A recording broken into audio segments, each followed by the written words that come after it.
Fine. Are they in? Yep. Okay. Okay, so we're gonna call to order the Board of Directors meeting Monday, November 17th at 5:33 PM. Roll call? Doug Mendenhall is not online. Michaela Anderson. Gina Bean, Here. Natasha Atkinson. Here. Ray Kennerly. Here. Bill Hagedorn. Here. Bill Morton. Here. Thank you.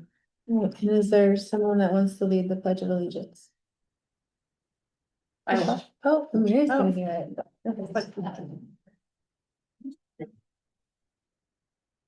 I pledge allegiance to the flag of the United States of America And to the republic for which it stands, one nation, under God, indivisible, with liberty and justice for all.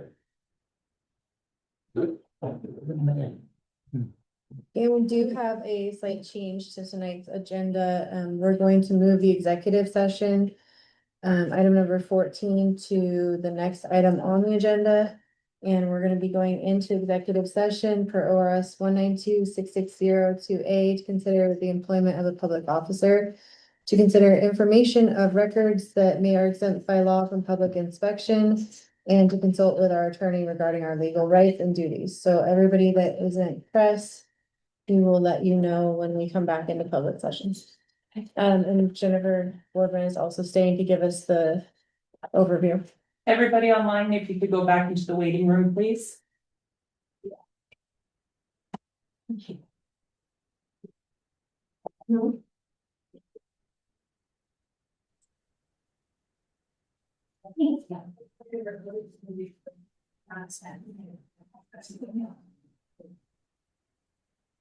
We can keep recording if you don't want to do this. That's great. That'd be lovely. And you're just gonna keep it recording, right?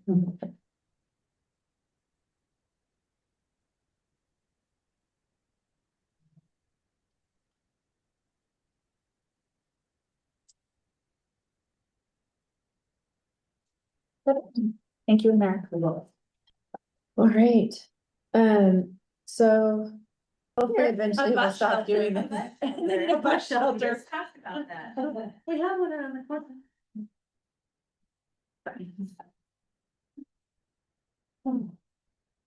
No, this is big for some cold air.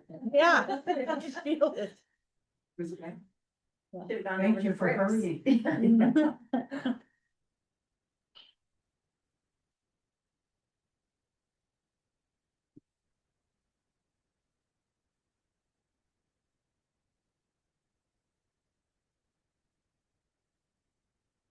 All right, let's be good. All right, so we're going to resume the regular board meeting. Okay, motion to draft offer letter and offer an expectation letter and send it to the selected candidate for an interim 180-day position. Any second? I'll second. Perfect. Any discussion? All right, all those in favor? Aye. All opposed? Perfect. All right, so we're gonna move back to the regular order of the agenda, so the consent agenda. Has everybody had a chance to review all those items? Okay. Do we have a motion to accept them as they stand? So made. Okay, second. All those in favor? Aye. Aye. Opposed? All right, so ODOT, Second. Bill. ODOT update, Jennifer? Yeah, we have, just had the conference, a couple weeks ago, and Sherry and Andre were able to attend, and Sheena. Were able to attend, lots of great contacts were made, I know that Sherry and Andre made a contact for a possible buyer for the. Chargers, so. Yay. And then also possibly selling some vehicles, that are out of commission. So that was really good. There were great contacts made, and that's what we always like to see. We do have a solicitation coming up, our 5339, which is, for buses. and it's a discretionary grant. It's gonna be coming up at the very first of the year. So that's something that I, highly recommend that you all, if you have opportunity to have some matching funds that you would be able to replace a bus, at that time. And then right on its heels is going to be the solicitation for our federal funds for 27-29, if you can believe that. We're already planning for 27-29. And so, one of the things that, Sherry's been working on is getting your coordinated plan updated, with some specific wording that will help with those projects going forward. And then, of course, right on the heels of that is gonna be the STIF, funding in August of next year. So, your, STIF stack committee will be meeting several times next year. And then making, suggestions or recommendations for grant funding that's gonna be coming up. I also wanna highly recommend, well, y'all are invited to the training for board, which was a finding. And would want you to attend that. It's gonna really provide you with, here's what you should be doing, these are your responsibilities. Here's what the federal funds can do, here's what the state funds can do. And so that will be on December 8th. Yes, so. thank you. So that is coming up. In addition, we have some training that is for procurement, which highly recommend that Andre attend, and then any of you all that want to attend that, we can definitely get you the link for that, and that's gonna be December 10th. And then in addition, we have and you guys just went through a compliance review, but we are having a training for folks that are gonna be going through a compliance review of here's what you need to do to get ready for those compliance reviews. So quite a few trainings that are gonna be coming up between now and the end of the year, and then coming the first of the year. So those calls for project or solicitations are gonna be coming up, from January all the way through August of next year. And for the January 5339, you said it'd be good if there was match, is that what you? You do need to have the match, so it's Okay. gonna be an 80-20. So 80% or 80% of it is federally funded, and then 20% has to come from the local. So, you know, either STIF, if you have that in your project. And then, if you don't have that as a project, then it would have to be either your local funds or some other, funding source. And most of your vehicles are around 150,000, so it's a good chunk of change, 30,000 or so. Yeah, to come up with. And can a one-time donation cover that? Yeah, any sort of local funds that you have can cover them, yeah, as long as it's not federal. Right. Yeah, federal can't match federal, Right. so have that coming up, and let's see, what other exciting things do we have going on? The STIF funding was the additional funds for the 2 years was signed by the governor. And I'm sure many of you have heard all of the different things that are going on around that. There is the referendum that is out there. The folks that are doing that have until December 30th to get enough signatures, and then we probably won't know until mid-January or latter January whether or not those signatures were correct. Yeah. And then that was the funding they were talking about, so even if it goes through, it wouldn't be available or coming to the local transportation districts until 2027, is that right? It actually, what we're planning, is, if that funding goes into effect on January 1, like it's supposed to, then we should have it available, we're hoping to have it available by July 1st. Oh, Okay. And so one of the things that Sherry will get to work on, as the finance manager is a, amendment to the STIF plan.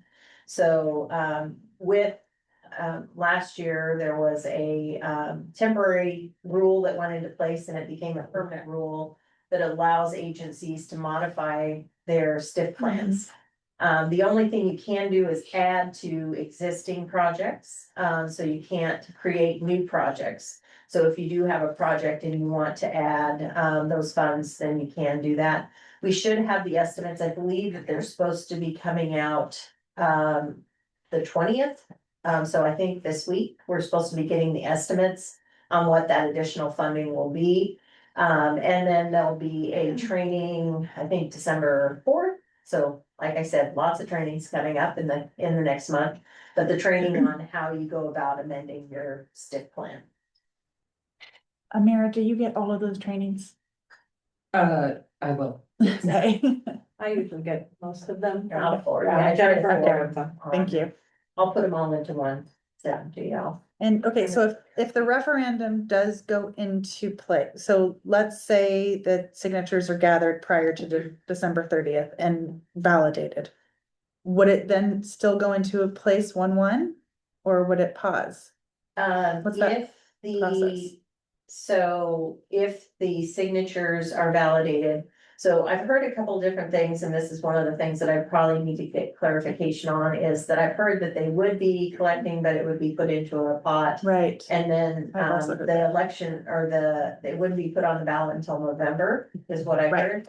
heard. So then it wouldn't be able to get those funds until after the vote, and I'm not sure. I think Yeah, there's a 'cause lot of I thought uncertainty we- out there. Cause then they would have to pay that back if it doesn't. Yes, Fast, yeah, so right? I'm Well, not we heard that it might go like into an escrow account and then. correct. That way. yeah, but if the voters voted Yeah. against it, That's a lot of It was work still to get back. that back out. Yeah. Yeah. that's. Yeah, so I think that there's It a all lot of counts. uncertainty out Okay. there as far as Okay. what's going to happen, but yeah, you would not probably see those funds if it goes to the public and the public did vote for it, then those funds, you probably wouldn't see it until the next July, so that would be July Maybe I had 27. That in my head was, okay. Interesting, okay. And then, of course, it sunsets on, January of 28, so. And then. What was it? Sherry, you and I talked about it. What was it that, was only a 2-year increase in funding? That's That's that. That's that Yeah, funding. that's that, yeah. Mhm. It's only, it Okay. sunsets And in sunsets in 28. 2028. So we only get the funding for 2 years. Which was. From like a budget standpoint, to have an almost double in a budget line item and then it goes away after 2 years is kind of a nightmare. Okay. Jennifer, did you have anything else?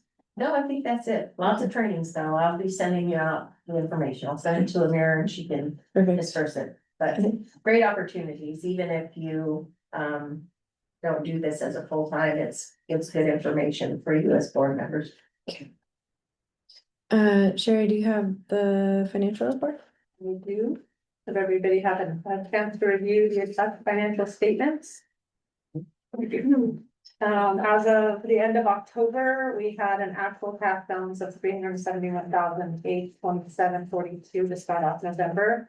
The balance sheet shows 484,862. That balance includes an accrual for the 5310 reimbursement, which we will not receive until probably after January sometime. So that is not money that we will actually receive into that. So we did start off November with 371,827. The STIP, we talked about some of this stuff last month where the STIP funding, the two came in lower. Q1 and Q2 have both been lower than anticipated. And right now we're on track to get through the end of December by squeaking by. I'm just constantly looking at things and doing new projections and just watching everything like a hawk. I did apply for the letter of intent for the federal VA grant that just became available. So I will, I guess, get more information then for that. Yeah, I Happens, haven't so. heard the dates that they're gonna announce. Okay. Remind me, Sherry, what was that? Oh, the VA grant? Or I Um, did the letter of intent. It was due, by November. the what were we 10th. granting for? So we already offer free busing, to the veterans.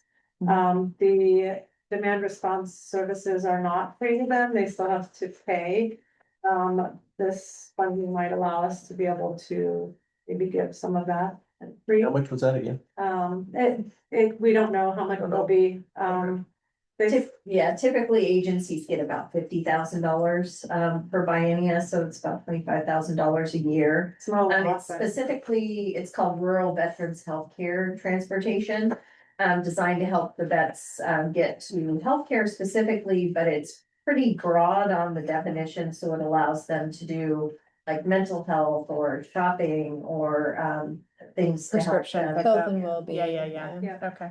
So And it's designed for rural agencies. But it won't, it's not going to be budget relief, it's just gonna zero it out, cause we're gonna offset their out of pocket. It could add to the budget because we currently don't have anything that's offsetting anything for the veterans. Okay. So then we do already track that information. Mhm. So, yeah, it could be a little, a little bit of an offset. It's not gonna be a lot, but every little bit helps.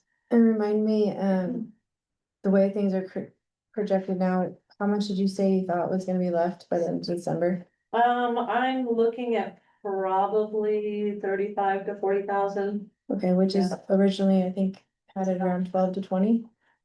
Yeah, so Okay. we'll see how we go. Okay. Have been, like I said, we've been, payroll has been significantly Yeah. lower, about $20,000 of payroll, since we did the reductions.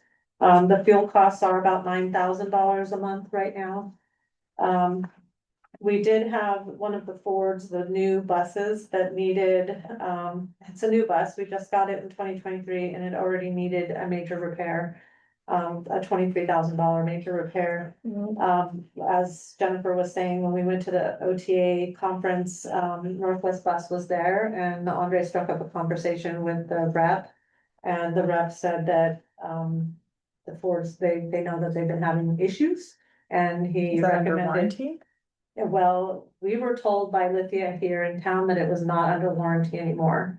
But after speaking with Northwest Bus, Andre contacted the Eugene Ford and discussed some things with them and they have agreed to do it under warranty, so that bus was taken up there today and dropped off.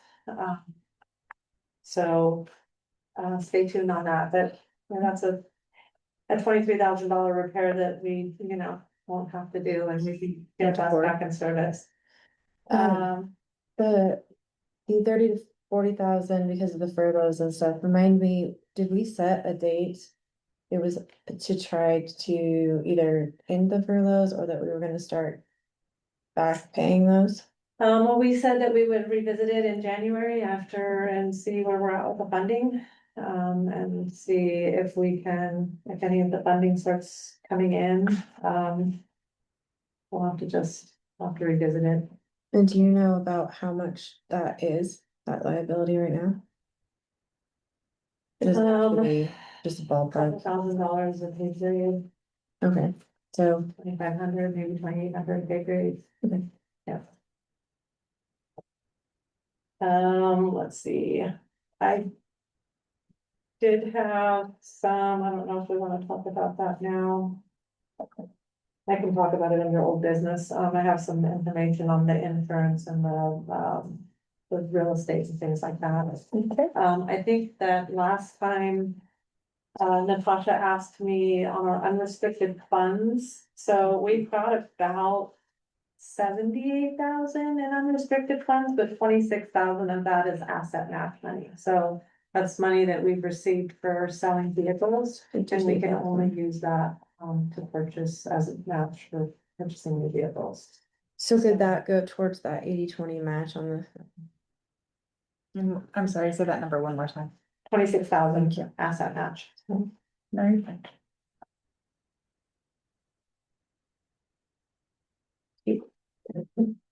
Anybody have any more questions about About our the statements? Yeah, is it possible to buy Chevy instead of Ford? Yeah. We agreed this was gonna be political. Agree with that. As you wear a specific. Listen, it's been a day. Was there gonna be any other issues with the new rigs? We got 9 vans and we got 3 buses, small buses. And the 3 buses have been a nightmare. They've all had major issues. One of them, the roof was coming off.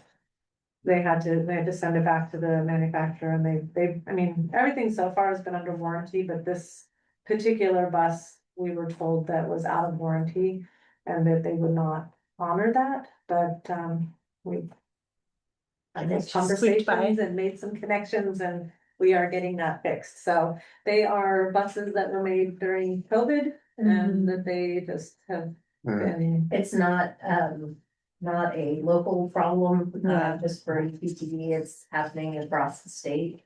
We've had quite a few vehicles that were from 2020 to 2024 they've just been an issue with electrical and many different things. So a lot of agencies are dealing with this. Interesting. We couldn't get parts. And. Yeah. They couldn't build them. Yeah, yeah, I remember. Yeah. I sold my CRV for profit. Does anybody have any more questions on the financial report? Motion to approve financial reports. I second. Perfect, all in favor? Alright, Opposed? Alright, so, public comment for on agenda items only. Do we have anybody here that wants to give public comment? Unless you can. We're gonna move on. So the compliance update, we're tabling that until we get the final report. Yep. Under old business. Sherry, did you have a realtor update? I do. So I have a couple of, old business updates. I've got the realtor, she sent me over some information. The current building that we are in and the land, if we were to sell that, would be about $625,000. We currently owe, 393,000 on the building. And then the land, which is the piece of land that we already Parcel. own. She said that would probably go for about 155,000. They're saying that, if we were to rent any of the space out, it would be about $1.55 a square foot. She did provide me with, what she thought. She says the lease rental space would go $1.50 per square foot for a triple net lease. The spaces, could be leased separately or 2 could be combined for a higher lease amount. She said she didn't measure the rooms, but she estimated the 3 rooms to be about 450 square feet each, so they would rent for about $600 to $750 per month each. If 2 rooms were combined, you could get about $1,500 a month and then an additional $600 to $750 for a third space. And is that space downstairs or where? So that was undetermined. Okay. My thought process is that downstairs, is where all the drivers and operations needs to be. Mhm. If we rented out space, it would have to be, I would think upstairs, because there's really no parking downstairs with all the vehicles. Nobody's gonna wanna rent those spaces when there's no parking. Parking is a major issue on the lower, ground. So the top floor would be where we would, I know, George was talking about renting out office space, but then that would mean people would have to move work from home. So And is all the space utilized right now? it is. Do we have the ability to shift the stuff that's being parked in the upper lot to somewhere else? No. So realistically, how many parking spaces could we provide? maybe 4. Yeah. 4. I mean, unless some of us were working from home, maybe 6 or 7. The space that was rented out downstairs, is that still rented? Do you know what I'm talking about? Hasn't been rented out for over a Okay. year already. They were the original owners of the building that we purchased the building from. Mhm. And then they leased that small section down there, until they were ready to retire, and, they finally did that last year, so, they gave up that small office space. And are you guys utilizing that space now? Okay. So we turned one space, part of the space into, on-site storage for all of our record retention, because we didn't have a good space for that. I don't know, you probably remember, Natasha, we used to have an off-site storage unit, Yeah. and we had that, and then the board wanted us to get rid of that off-site storage, and so we bought all that stuff for the office. And it's been tucked away in all different areas, and now it's in a nice locked space where we can, maintain the records that are supposed to be maintained, so. Yeah. And then the other space is occupied by, the lead for the operations and the, extra boards. Do you know approximately what like the utilities are a month that we pay? I mean, our electric bill runs about what, about 600, huh? Mhm. About 600 on the electric, and that's part of the other issue is that. We were paying for the electricity for the renters before because there was no way to split it all up. Mhm. Oh, do you just have to do percentage of square Yeah, you would foot? just have to do a percentage. And the same thing like with the internet and all of that, it Mhm. was split up, and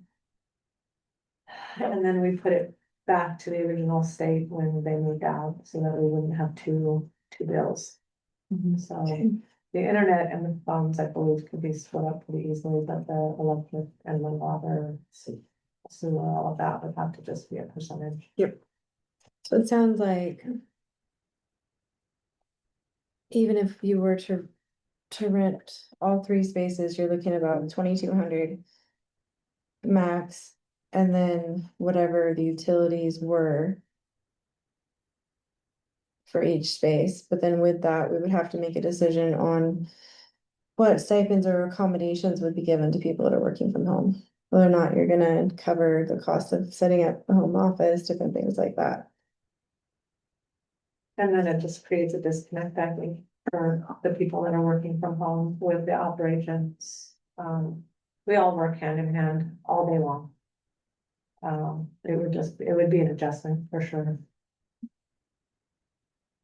Um, And then the call center is a big portion of the upstairs, and I don't know how we would have the call center work from home. That would not, to me, that's not even an option.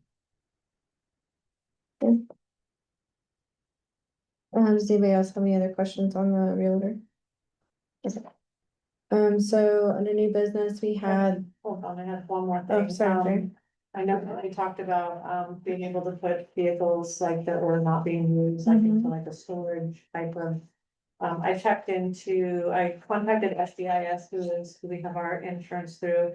And they confirmed that according to the FTA guidelines, we are required to maintain full coverage on the vehicles at all time. The only way to possibly reduce that bill would be adjusting like the deductible or something like that. But we're not able to do that. And once one is removed from. Once you actually remove it from it completely, you can't just add it back in, right? Okay.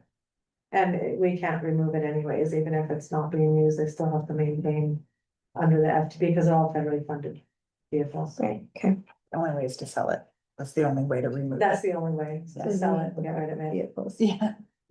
And then I know Jennifer did talk about, the charging stations, when we were at the OTA conference, we, met up with a vendor, they're called Gov Deals. And they essentially auction your stuff off, they are like, nationwide. And you can set up to where you are just asking for, you can set it up to have a minimum, so you can say, this is the minimum that I will take for this item.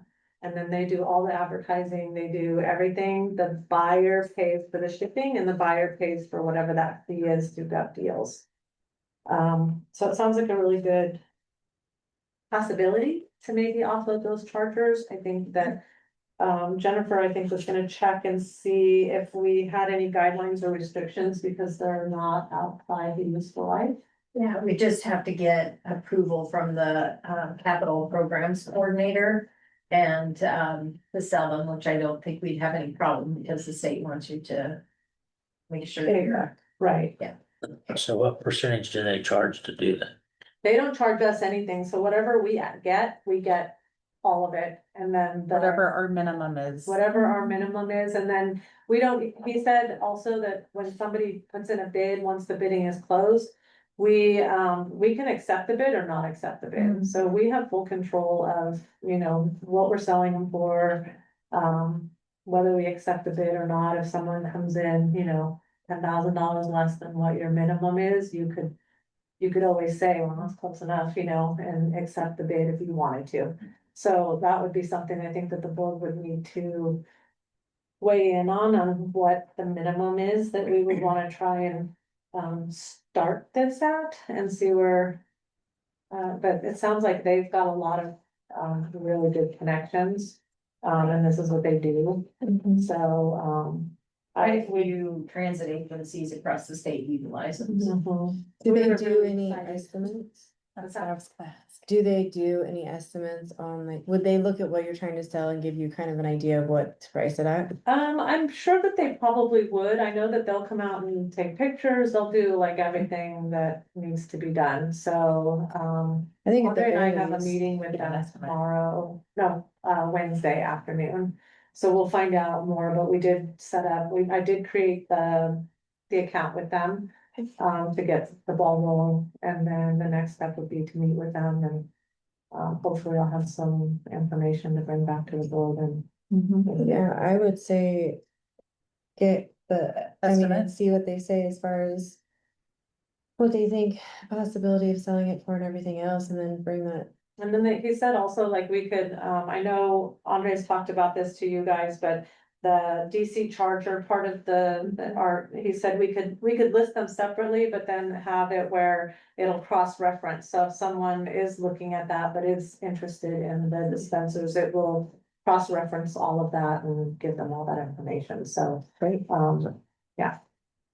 Yeah, get us kind of an idea, or see if they will give an idea of what they think. Yeah. Could potentially list them out, and then I'll they'll have give more us the information information. after Wednesday, the meeting with them on Wednesday. I think that was all that I had now. Alright, item 10.1 is the charger repayment plan.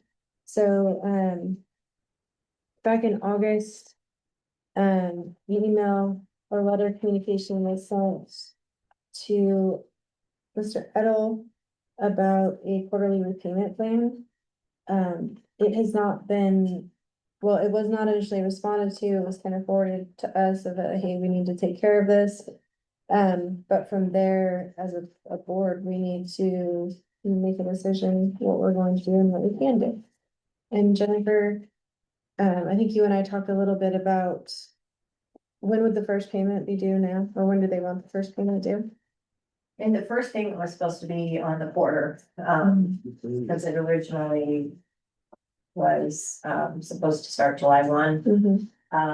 I mean, I think that you guys can make a suggestion, probably would fall in line with when you get your STIF funding. Which would probably be January 1 is when you get your next STIF funding, so. So January 15th. Yeah. So I think currently it's $15,000 a quarter.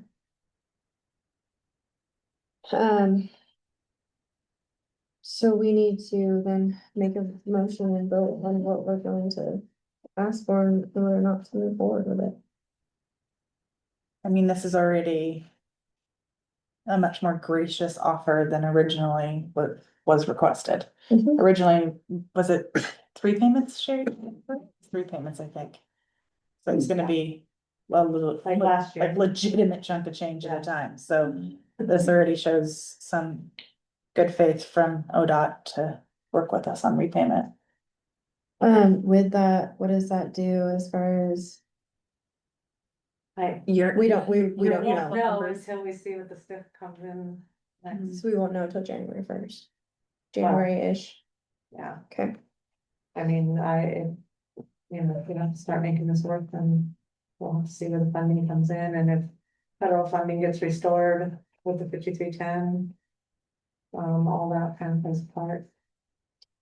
So I think we need to at least make a motion what we're going to ask for and that we agree to initiating the process, and then we're just gonna have to know that depending on where funding comes in and what's going on, it may be a situation where we're begging for a continuance or something else if the funding is not there.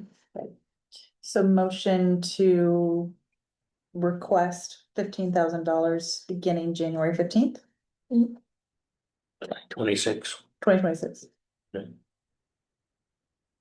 Give a second. I'll second. All right, all those in favor of moving forward with the repayment plan, but proposing that it begin January 15th of 2026. Do we need to draft an official response? Yes. Yeah. Yep.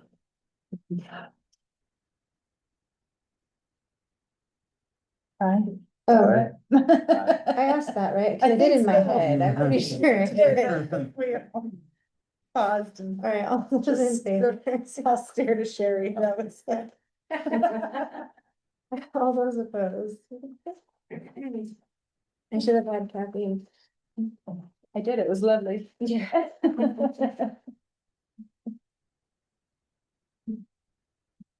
Item 10.2, a uniform policy. Yes, so UPTD does, I mean, we have a uniform policy, but it's not a very thorough one.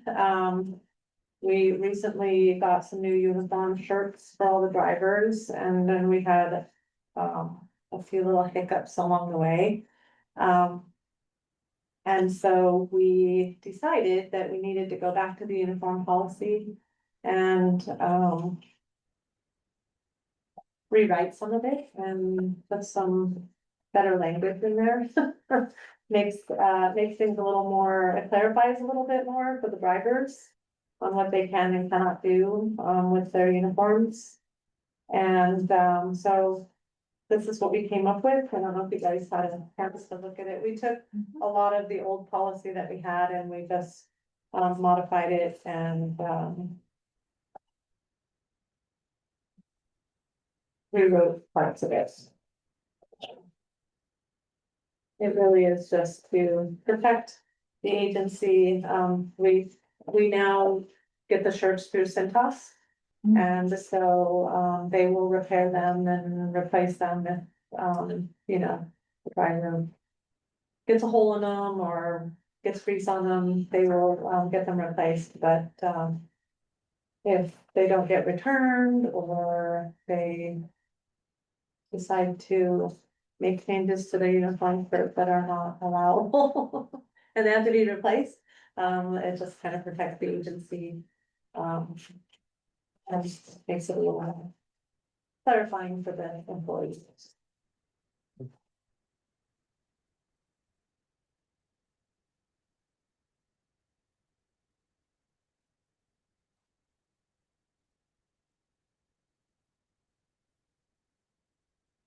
So Sherry, is this just for drivers? This is just mainly for the drivers, yes, they are really the only ones that we desire to wear a uniform. The transportation drivers have a high visibility shirt because they're out in traffic. And then the paratransit and data ride drivers, they don't have the high vis on their shirts because they've been on the out in the middle of the street, but yeah.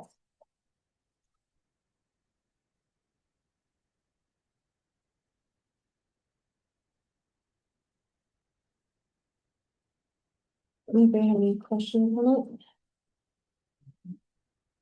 It sounds like we're already doing all this. It's not adding any additional expense to the budget. It's just clarifying the policies. It's just clarifying the uniform policy for the drivers. And you need us to make a motion to accept to, We'll make a motion to accept the new written policy. Second. alright, so all those in favor of the new uniform policy, say aye. All those opposed? Alright, next item is the employee handbook. Sorry, you guys, that got a lot for me today. So, SDAO sends out, generally, usually annually or sometimes every couple years, but they sent out a new template for 2025 and 26. In your, I don't know if in the packet you can see, where it's red, but It's shaded. it's shaded, okay. So there are maybe, can you bring it up on the screen? Yeah. I'll have Mira bring it up, but there are sections that are required to be added to the employee handbook.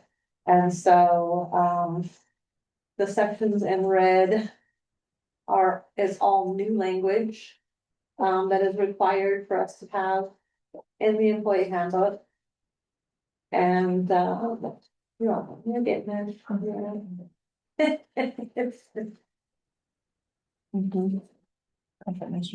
And were these requirements came from where? These requirements come from special districts. They're who we go to with any of our HR related issues. And they provide all the language. So right here on the recruitment, that's all of that's in red is all brand new stuff that was required to be added to the handbook. And then if you go down a little more, Amira, the salary placement upon hire, all of that was all new language. And then there are some things that don't go into effect until January of 2026. And we have just made a notation next to those sections. And SDAO said that was perfectly fine to do so that we don't have to come back again in January. And have you guys approve it again. So Thank you. all of that is new. There was, Is there anything new to the pay statements that's different than our existing pay statements? Or is it just the verbiage is written down? it's just verbiage, that's, yeah. There was some changes to the Oregon Family Leave Act. Yes. Information that had to be changed, the Pays Leave Oregon. And those are just requirements. As you can see, under employment relationship, this was, so after making all of the changes to our handbook, I submitted to SBAO and they review it and then they send us back their feedback. So they recommended that under this section where it talks about the general manager or the board have the authority to enter into employment agreements like severance packages. Mhm. They suggested that we remove the general manager and only leave that for the board. Lovely. So that's what I've done there is that language will be removed. And then What page are you on? That was the beginning. that was the very She's all- beginning. So I just have one quick thing on page 40, Mhm. where it talks about salary placement upon hire, salary upon promotion. So Jennifer, you may know the answer to this or not, but currently anybody that we hire for the GM position is accepting their current work, put a freeze on any increases in pay. Is that gonna violate this policy? No, I think as long as you make that statement in the offer letter, they accept and. Run it through the attorney too. Yeah. Yes. And then, she recommended that we change these two words to be essential. So those were recommendations also by, SDAO. And then this recruitment, this is all new information, this is all language that they provide to us. So that's all new. When does that go into effect? As soon as we do this. most of this goes in effect now, but there are a few things that go into effect January of 26, and we've made reference to that. So if Okay. it doesn't have that reference, then these are things that went into effect in September of 25. Mhm. Like that. Yeah, this is all just new language that, promotion, chapter training period, and that's a style, new language. I think I already bugged you about all of this. Under dress code and grooming, since we have the Yeah. new policy, the dress code or the uniform policy, we've just made reference to it that we will always follow the uniform policy as the primary reference guide. Then that way, if we change something in the uniform policy, we don't have to keep changing it in the employee handbook. And then, under pay administration, there was a section that, she said we could just remove that section, and then all of this new stuff is stuff that was, given to us by SCAO. Sherry, does our current, so we currently follow the vacation accrual, the PTO thing?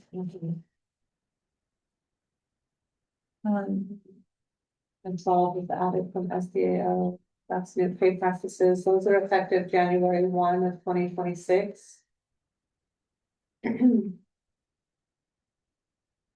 Pay statements is January of 26. Oh, go back, oh. Oh, that's January 26.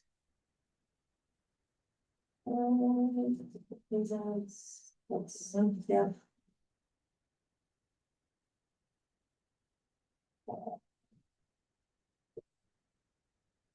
So under, oh, yeah, no, that was just new language that they added for the FMLA, or OFLA, I guess we follow this. It is, Yeah, the legislature, essentially untethered paid leave Oregon from OFLA, so now they're very, like, they were overlapping quite a They bit, were. and it was very confusing when you're eligible for one compared to the other, so the legislature did their best to make it clear that you start with paid leave Oregon, then you go to OFLA, yes, and sometimes OFLA, FMLA can sometimes overlap all of those or none of those, and it's blah, blah, blah. very confusing. It's a fun It's game. a fun, yeah, it is a Yeah. fun game. So you had highlighted under Family Medical Leave Act that we are not protected. This leave is not protected for us. So we are not protected under the federal, Okay. because we don't have more than 50 employees. So we fall under OFLA, which is the Oregon Family Medical Leave, and we fall under the Oregon paid leave. Mhm. We don't fall under the FMLA. federal. And short-term disability, is that a separate expense? Do we pay for that? So we included in our benefits package. Right. The employees have short-term and long-term disabilities set at a certain amount. And then if they want additional, they want to pay for additional coverages, they can, pay whatever that premium looks like. In the future time, will you give me a breakdown of how much we spend on short-term disability? Sure. Just because it pretty much overlaps with paid leave Oregon, so it's a thing that a lot of employers are eliminating. Yes, It's also usually cheap, so sometimes it's not worth the exactly. bother. Yeah, it's not the most It's expensive. not the part of most our expensive benefits, for part of, sure. yes, health insurance is definitely, But yes, I can get that information. thank you. We just, I took a couple, so we have administrative office closure days. The office gets a lot more administrative holidays than the poor drivers do. And sometimes it just makes it really difficult in the office, to actually have those days off. So I took a couple of holidays off on the administrative office closure, just to, I don't know, make it easier in the office. Sometimes it's hard to schedule everybody's day off. And the drivers are out there anyway, so anytime we have drivers that are on the road, we have to have at least a skeleton crew. We either have to have a dispatcher if they have demand response drivers out there, so they don't, we have to give them a different day off in lieu of the original day off and it becomes, hectic. Do we have any paid holidays? So Just those are for the drivers. So these are all Admin. office paid holidays and then these are all the, right there, the service closure holidays are the days that the drivers get. So those are the actual days that were actually closed the whole office. I know when we looked at ours, we just broke it down like literally month by month, and some months there was almost 3 holidays a month, and so Yeah. we Yeah, cut a bunch. Well, for That's- instance, November, they have Veterans Day, Thanksgiving and day after Thanksgiving. So that's Oh. 3 in 1 month. We had the whole week of Thanksgiving, so. That's beautiful. It's not so anymore. we did add a little Juneteenth. bit of language here Ah. to clarify. So we added to receive the holiday pay, the employees must work their full shift the day before and the day after, to get away from people calling out. But of course, you know, if somebody is actually sick, and or they have been approved for, PTO. a PTO ahead of time, they would still get their holiday pay. But we did not have that, That's in nice. the handbook before. So we've just been kind of, as we come across some of our little issues, we've, tossed them over to HR Answers and they've given us some language to put in there to clarify it a little more. So Mhm. that section was added, this whole section. And And you guys are still using ADP? we are still. So using you're ADP. just building that into the vacation profile? This is all Oregon Family Leave, has all been added language from HR Answers. Wait. What that was? Oh, no, that was all language that had to be added. And then we just recently, in October, we changed, we did use a third party, insurance to do our Oregon paid leave. We don't go through the state. So we were using the Hartford and they do our short-term, long-term disability and our Oregon paid leave. And we just recently changed it over to Mutual of Omaha in October. The Hartford sent me over some new rates for the new year and it's been almost double with them. And Mutual of Omaha actually came in a little bit less than what we were currently paying and we got to keep everything the same. So we went ahead and made that change. So I just have to make the change in the handbook.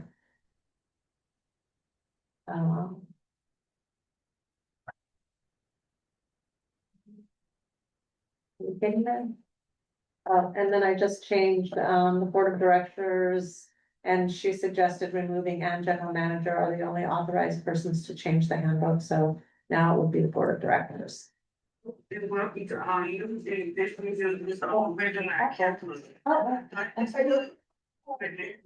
Pyramid pose. She is hilarious. She's chatty. She was hilarious. She Yeah. was fantastic. Just do not So that care. was it, yeah.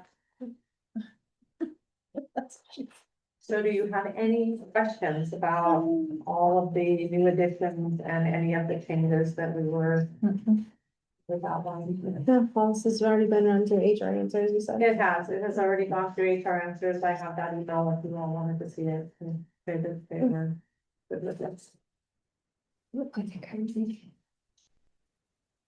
Motion to approve the handbook as written. Second.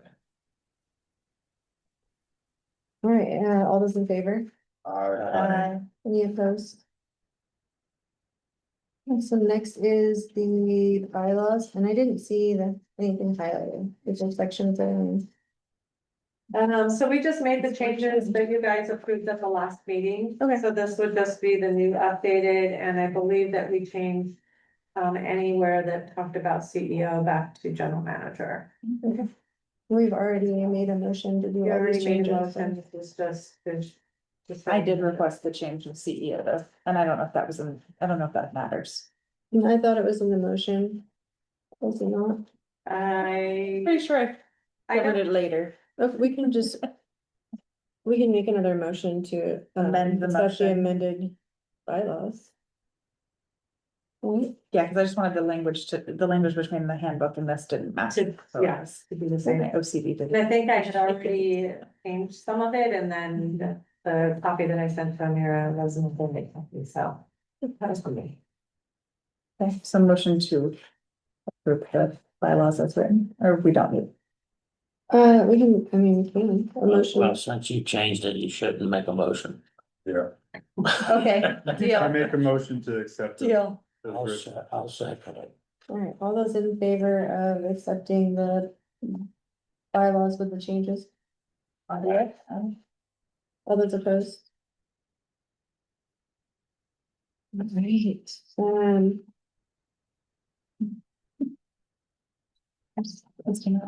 yeah, ridership numbers. Okay. You guys should have all the ridership numbers, dude. I know Natasha used to see the old way, but I don't know if you guys like the new pie charts, if it makes it a little. I like easier. it better. Yeah, I like it better too. And as far as decrease Roseburg fixed route, that's Saturday. That's gonna mostly be Saturday, and then a little bit that we've cut off on the morning or the afternoon. Right. Change the routes, I guess, is the Mhm. best way to put that. And then southern commuter, Winston and that's Sutherland, clearly, yeah, the South County being South the County. yellow line that we had to eliminate, so. Yeah, what's the cost of Sunshine Park? probably very minimal, when they put those apartments in, we agreed to have stop up there. To help them get school or shopping or whatever. And at the beginning, we had quite a few riders, and it's just dwindled off to a Five. couple, To yeah, five. couple riders. So it's. Yeah, it's unfortunate because we really thought that, we could really help them get kids in Mhm. school and things like that, but. Yeah, it's dwindled down to almost nothing. Which is fine if it costs us almost nothing. Right. They need more advertising and understanding. Very possibly, and those are things that I think that we want to do definitely. Yeah. 100%. As you can see, our paratransit's, way up, our dial ride is down though, because most of the, because it's a ride that we have to, guarantee. They often bump the dial rides if they call in and they need a ride and say, so. What we lost in dial ride, we gained in Paratransit. paratransit. So there was a shift maybe 4 years ago. Away from multiple community partners with Dial-A-Ride to one community partner, maybe two. Or. We are the only, okay. dial ride. I So- mean, there are some services out there, but, we're not partnering with, we used to be. like- Mercy and yeah. DRTF. Mercy did away Not with yours, yeah. theirs, they did away with theirs completely, and we absorbed their drivers and their vans. UB. Yeah, UBDN, thank you. Yeah, It's very stuck, I was UBN. never gonna get there, thank you. yeah, Um, so we used to have partnerships with quite a few different. if there was a partnership, is there even money to have, yeah, I didn't include us. There was, may have been intentional. Is there even money if we did go out to seek those partnerships? That's what I thought, okay. And it's not built into any of our benefits that way. so we- Right, it'd be a whole, I get that, yeah. Okay, just as we're talking about new stuff stack, I like to Yes. dredge up the past.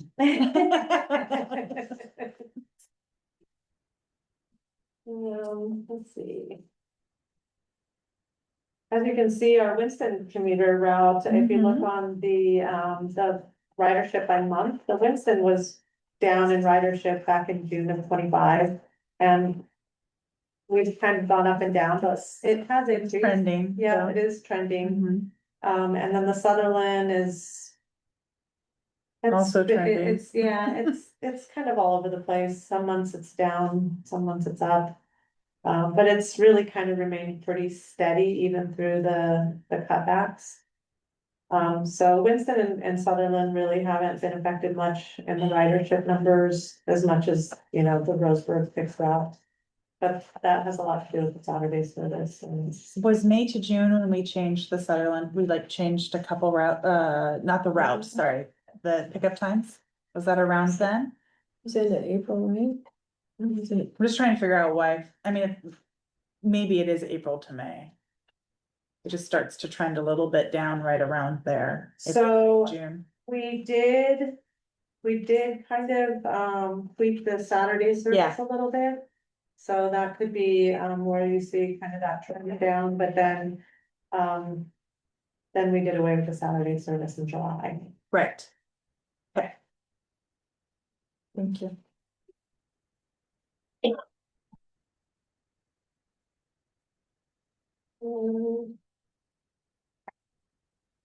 Really about. I didn't know if there's got some more questions about the writer. It's mostly there for your information. We have.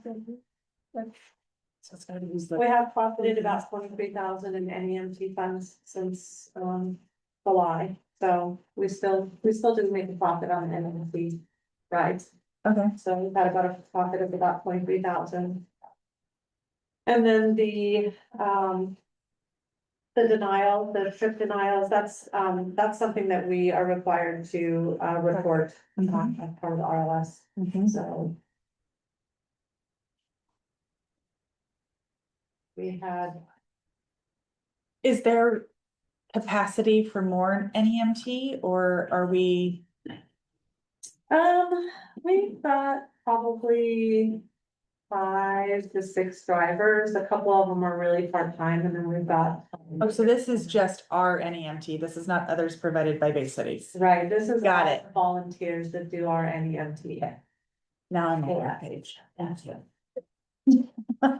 a very different land. But we did hear that Bay Cities they've also been, Turning people away. turning people away, because of funding issues, they've cut back on the amount of rides people can take and. where they can Their go. windows are shorter, Yeah. their denials are higher. Yep, so Bay Cities is also feeling the fun. Mm-hmm.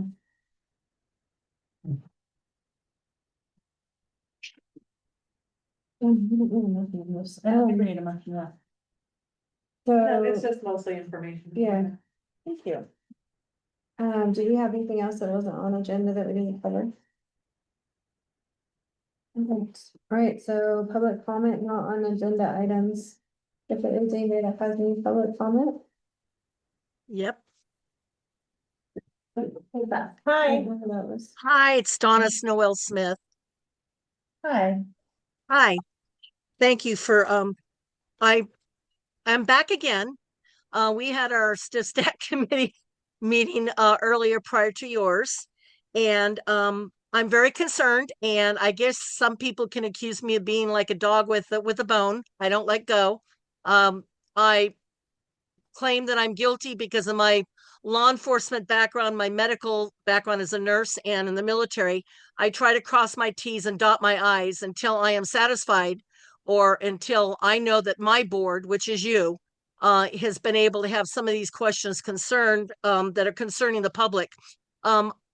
My committee and I have gotten together privately, and discussed some of the members we were able to get a hold of, that there is still some concerns going on here. I received a lot of kickback when I read that letter before all of you at the last meeting. And I wanted it for the public record to know that I didn't write that letter by myself. That was a combination of 4 people getting together and having questions and seeing a lot of red flags that have been going on since January of 2025. And I was the one that was able to, or willing, let's put it that way, to actually stick my neck out and come out and read the letter because I believed it was important.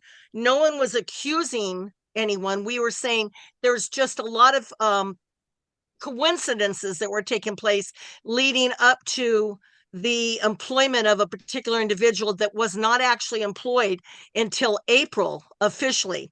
And I received this text message, and I'm going to read it. Quote, when you're done doing your research, and of course, as the committee chair of the Stiff Stack Committee, I think I have a right, and as the public, to have questions, especially regarding a credit card that was used. The person said, quote, "When you're done doing your research, you'll find that the UPTD attorney is the one who made the error in that contract." Then the individual went on to say, "I abstained from every vote to hire said individual," unquote. And there's other things I won't read over the public forum. But when I went back and I looked at the contract that was finally signed on April the 14th by the said individual who sent me this text message, that individual actually signed the contract, him or herself. And so I'm saying that as a leader myself, or responsibility, when I'm hiring someone, even if I'm a volunteer chair hiring someone, it is my responsibility to go to that lawyer and say, wait a minute, there's a problem here. You don't turn around and sign a contract that you have not thoroughly read yourself. So don't lay the blame on the UPTD lawyer. The individual who did the hiring and signed the contract also should take some responsibility.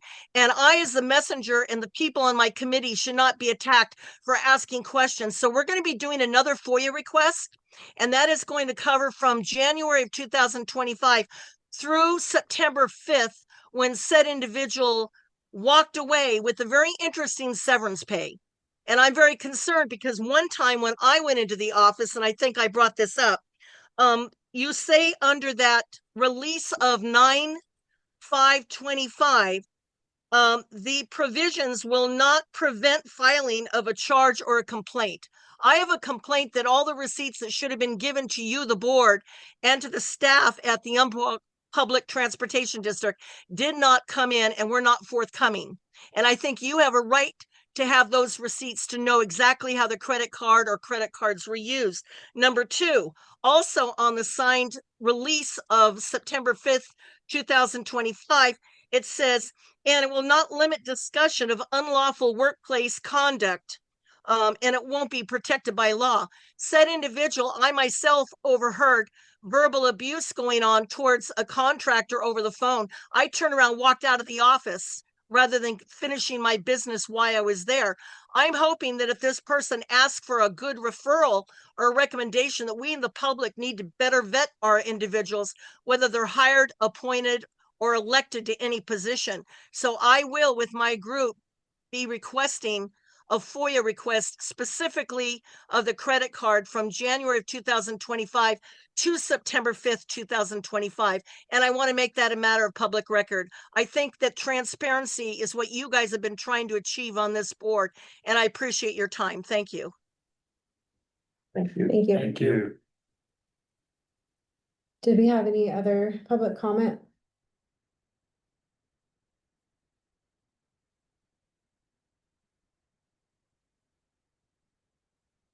You can see if anybody has their hand up, right? Yeah, there's something. All right, seeing no further comment, the agenda build, we will do through email. The meeting is adjourned at 6:54 PM. Thank you. Yeah.